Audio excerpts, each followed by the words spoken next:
So I'd like to bring in Teresa Tankin today. How are you, Teresa? And tell us a little bit about where you're calling from and how you're doing tonight. I live in Virginia in the Shenandoah Valley. Ooh. And I'm doing okay. Let's jump right into it.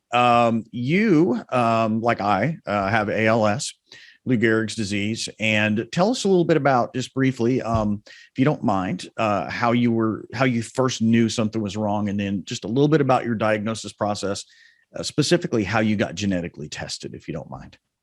Back in 2007, it was in December, I noticed I couldn't open and close clothespins, and I got up in my silverware.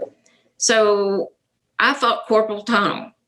Right. So I went to the doctor, and my father actually passed away with it in 1997. So anyway, she heard that, so she started testing me. Nothing came up. So they did the carpal tunnel surgery on me. I didn't have anything much. My hands kind of atrophied right much during that time. But then I think it was 2015, my pointer finger on my left hand decided to quit working. It just kind of droops down. Okay. And thought, oh, trigger finger. So that put me into a whole bunch more tests. Right. And then it was in December of 2017, I went to Johns Hopkins. The doctor there, he did some of the EMGs and the nerve conduction studies, and nothing, it showed motor neuron neuropathy. It did not show ALS.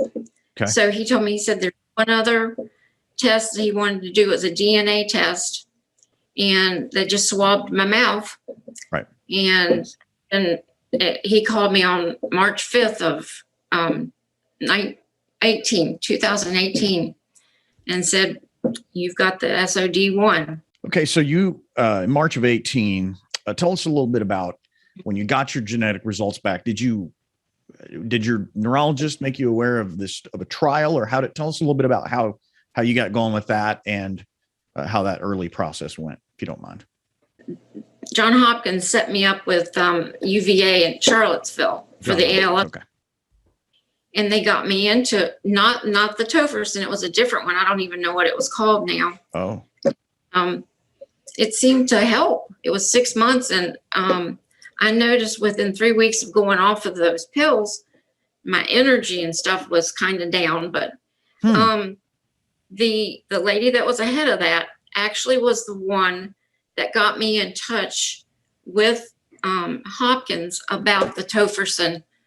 The day that I sent them the email about it, the next day she responded to me, asked me questions, and then had me come down there for to see if I qualified.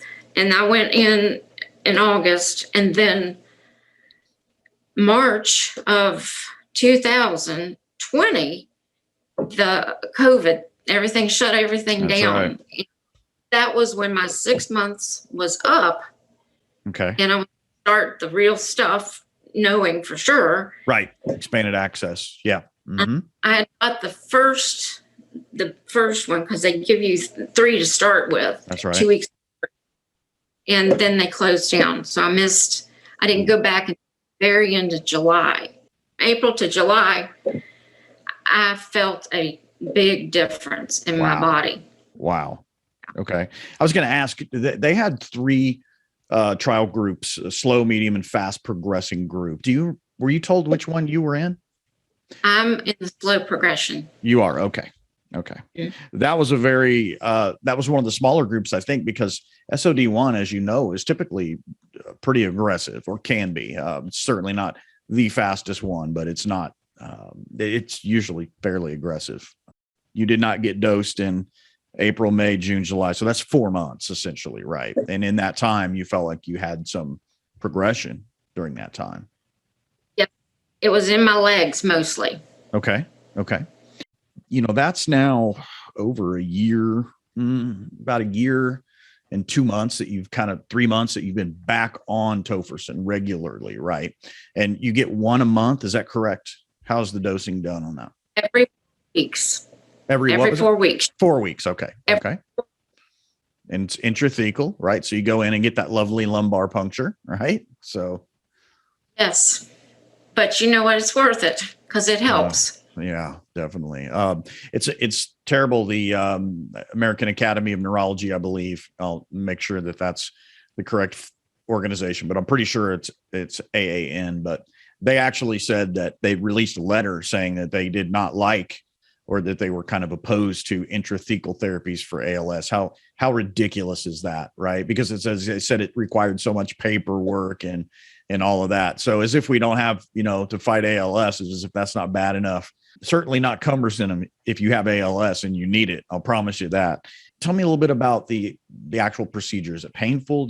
Was there any reaction to what they put in you, to the actual tofersen?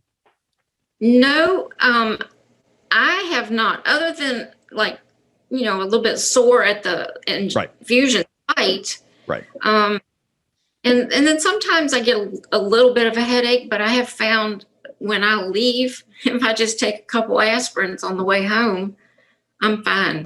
Wow. No headache. So when they numb you first with lidocaine, and the prick and the sting or burn from that is pretty much about it. I've only had one time they hit my sciatic. Oh yeah. Oh man. Yeah. Okay, so let's talk a little bit about now. I mean, you look good, you sound good. Let's talk about your progression. Can you still walk? And do you know your FRSR score approximately? Really don't know. Okay, that's fine. How is your progression right now? Can you still walk? Let's start there. Can you walk still? Okay. I have some balance issues. My balance, sure. and yeah. Then my right foot trips me sometimes. It droops down. You got foot drop. Right. Okay. Are your arms in pretty good shape? They look like you're moving them. So okay. Yeah. And I mean, I don't go outside without either my walking stick or my rollator. Okay. Because I will, trip or fall or whatever. Of course, but for safety. You're still driving? Are you still driving? Can you drive? Wow. I drive. Good. So you're still independent. Yes. I drive myself to Baltimore because that's where I go to. Okay. It's about a 2-hour trip. Right. I drive down and then I drive home. So. Wow. Same day? Yep. Wow. That's amazing. That's very well tolerated if you can do that. Let's talk about the effect that you believe this drug's having on you. Have they, if you don't mind me asking, have they unblinded you from the trial section? So do you know in the trial whether or not you got placebo or real drug? Okay. No. And that's fine because they're still working with the FDA, negotiating, talking, the trial's complete now, right? So they're trying to figure out, hey, can we move forward or can we not move forward? We're waiting on the data. And I anticipate, like most do, that the data will be pretty good. I'll just ask the question outright. Do you believe that tofersen has saved your life? I'll just start there. That's a big question. As long as I can stay on it, I would say yes. Okay. I think that it probably is saving my life because there's so many people, they go so quick. Correct. But I was fortunate enough to get into this trial. And like I say, I'm pretty sure I was getting the real stuff during the trial because of how I feel. Right. It's this I feel now as when I'm getting close to the time for more medicine. Yeah. And you had a period there of 4 to 5 months where you accelerated again when you didn't have the drug. So you know your body, your baseline, your progression rate. In that 4 or 5 months, how much function do you think, you lost? Was it a noticeable amount? Would you say, is that like when your foot may have dropped or something like that? Or I just feel like there's a lot of weakness in my legs, more so. And they did a lot of that. It feels like instead of what they call it, hyperextension, right? It's wanting to do that. And it's just like, I don't know that completely gotten back to what I was prior to, Well, not getting. probably not, because you're not going to gain. But we want to be clear: tofersen hasn't really been tested to regain function. It's designed to slow and stop, even stop ALS. Some people seem to have had that. There are people who have stopped their. Do you think? Well, I'll just ask this question now. Do you think it has kind of stabilized you? Do you feel like you might be in a good place now, where you're on a plateau and that you're stable? Yes, I think I could live out the rest of my life like this, because I'm not. Wow. I'm not. Yeah, there's few things, and I don't get along like I used to. Of course. I think as long as I can keep getting it, I think it's going to make a huge difference in how long I can keep on going. It's going to take a multidisciplinary approach to solve this disease. We're not going to ever get this thing under control with 1 or 2 drugs. We're going to need 5, 10, 12, and just treat it early and go in there and try to knock it down, just like they do with cancer, right? I mean, that's what they do for cancer. Even you think about blood pressure medicine. What works for one person doesn't work for another. Good point.